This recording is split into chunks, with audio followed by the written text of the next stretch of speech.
وبركاته. أهلا بكم في قناة نمال الكمبيوتر بيسي ألعاب برامج دورات تعليم الأندرويد. تعلم الكمبيوتر مع عالم الكمبيوتر بيسي.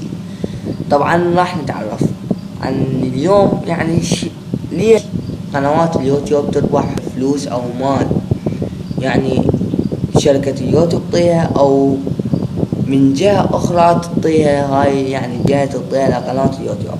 خلينا نوصلكم الفكرة.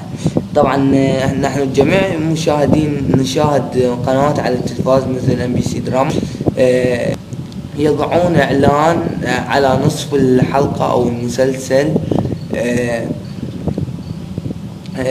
مثل اعلان عن دعاية اي شيء، مثل استغفر يا رب، اي شيء يعني اي شيء.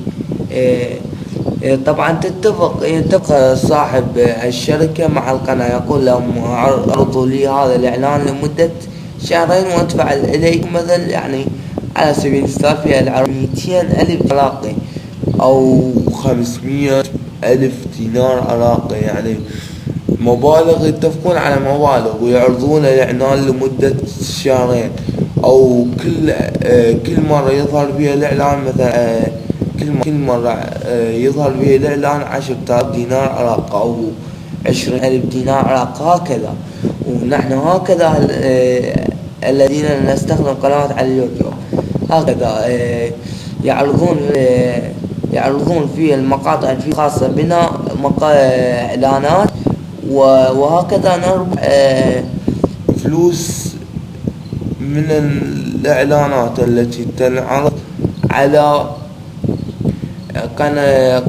مقاطعنا أو القنوات.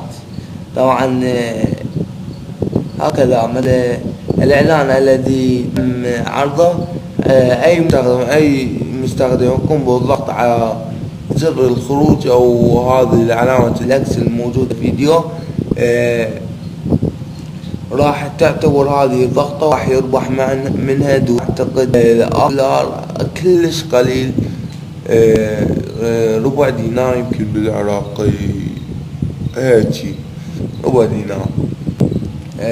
طبعا إذا وصلت لك الفكرة ولك الموضوع، لا تقارن بالضغط على زر الاشتراك على مقطع والإعجاب في صفحتي تعليم مجانا، وزيارة صفحتي الشخصية على الفيسبوك، وزيارة على قناة عالم الكمبيوتر بيسي، عالم الكمبيوتر عفوا نسي، وعلى الانستغرام.